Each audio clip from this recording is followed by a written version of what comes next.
for having me. Actually, this is my first time doing TED Talk, so I'm really excited to share my stories with you. And how about we play a little game before we start our talk?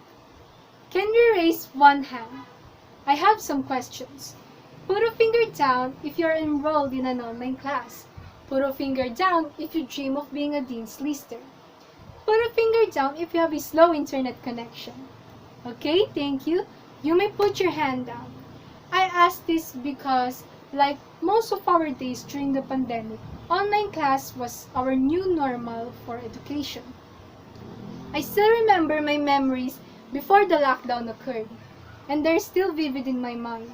I remember getting ready for school, commuting on my way there, and meeting with my friends, listening to the discussion, and going home with my friends while admiring how beautiful the moon is. I remember going to a newly built mall with my family, eating dinner, and singing karaoke and having a great time. When school was cancelled for the day, I remember playing volleyball with my friends. I had a lot of fun hanging out with them, but I had no idea it would be the last time I'd experience those feelings. School was suspended for a week, and I was happy that I could get a break. I assumed it would be the last suspension, yet I was mistaken. It was extended until classes were postponed for nearly a month. We always watched the news about classes on television. While I waited for the announcement, I kept myself busy by learning a new language, working out, practicing, and watching movies and TV shows. As a result, and modular learning have become the new norm.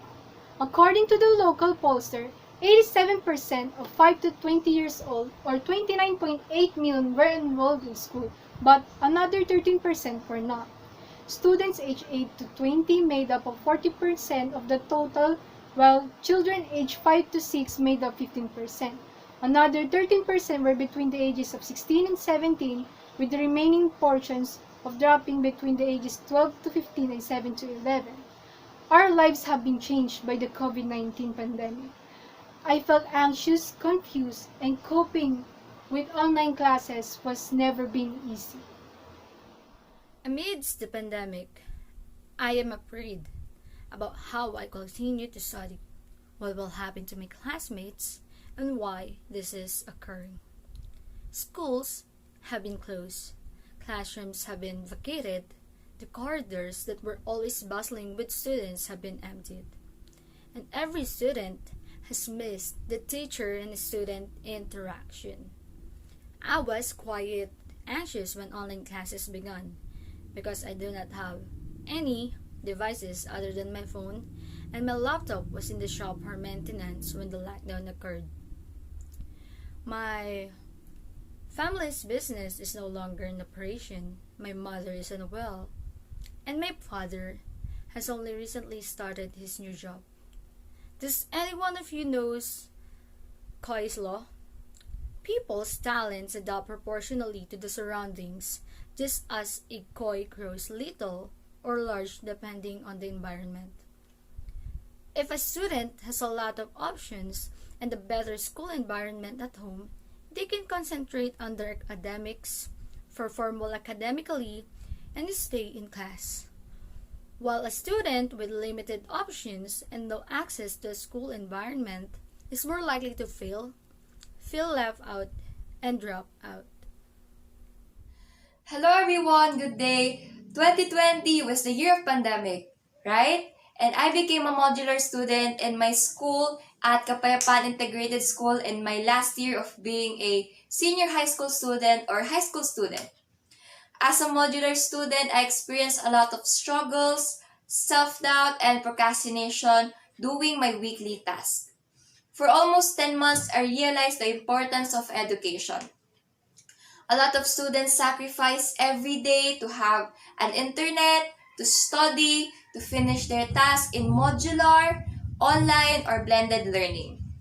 Some students, especially my friends and classmates, became a working students in fast food chains like in Jollibee, in McDo, in factories and call centers just to provide money for their family. This pandemic makes us vulnerable, but also we need to be resilient. Education is a tool and bridge to our success. We learn, share, and it is a representation of dedication for building our nation and leadership for future generation of youth learners. Every single time counts. And always remember that life is about turning into different roads. Whether you want it or not, you have to face the reality that comes at you each day. Jose Rizal was very dedicated to the youth and believes that we are the fear and hope of our motherland. Youth is the backbone of every nation.